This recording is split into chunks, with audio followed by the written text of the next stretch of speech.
ஆச்சி அதிரசமா விடுங்க, கையில தட்டி சூடான எண்ணெயில பொரிச்சா அதிரசம் ரெடி. தற்போது நமது இணைப்பில் சுயாதீன வானிலை ஆய்வாளர் ஹேமச்சந்திரன் இணைந்திருக்கிறார். ஹேமச்சந்திரன், இப்போ காற்றழுத்த தாழ்வு பகுதி மண்டலமாக வலுப்பெற்றிருக்கிறது. அடுத்தடுத்து இதனுடைய எதிரொலி எவ்வாறு இருக்கும்? எந்தெந்த பகுதிகளில் மழை நீடிப்பதற்கான வாய்ப்புகள் இருக்கு?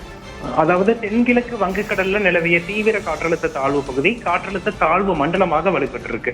அடுத்த 24 மணி நேரத்தில் ஆழ்ந்த காற்றழுத்த தாழ்வு மண்டலமாகவும் அக்டோபர் 27 காலை தென்மேற்கு வங்கக்கடல் மற்றும் அதனை ஒட்டிய மத்திய மேற்கு வங்கக்கடலில் புயலாகவும் மாறும் என எதிர்பார்க்கப்படுது.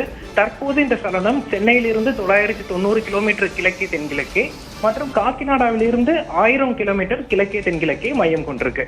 இந்த புயல் சின்னம் தொடர்ந்து மேற்கு வடமேற்கு திசையில் நகர்ந்து மச்சுலிப்பட்டினம் மற்றும் விசாகப்பட்டினத்திற்கு இடையே காக்கிநாடா அருகே அக்டோபர் 28 கரையை கடக்கும் என எதிர்பார்க்கப்படுது.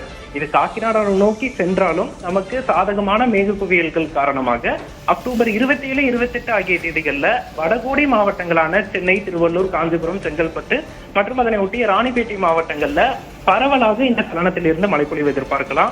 அந்த மழைப்பொழிவின் தீவிரம் எவ்வளவு இருக்கும் என்பதை இந்த புயல் சின்னம் நகர தொடங்கும் போது நம்ம அதை உறுதிப்படுத்தலாம். ஒரு கனமழையாக இருக்குமா அல்லது மிக கனமழை அளவிற்கு மழைப்பொழிவு கொடுக்குமா, குறுகிய காலத்துல தீவிர மழைக்கு வாய்ப்பு இருக்கா என்பது நம்மிலிருந்து கிட்டத்தட்ட 990 கிலோமீட்டர் தொலைவுல தான் புயல் மையம் கொண்டிருக்கு.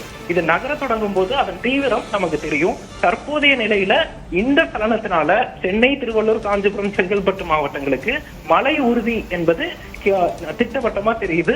அதிலும் குறிப்பாக அக்டோபர் 27, 28 தேதிகள்ல பரவலா வடகோடி மாவட்டங்கள்ல மழை எதிர்பார்க்கலாம். இணைப்பில் வந்து பேசியமைக்காக நன்றி ஹேமச்சந்திரன். ஆச்சி அதிரசமா விடுங்க, கையில தட்டி சூடான எண்ணெயில பொரிச்சா அதிரசம் ரெடி.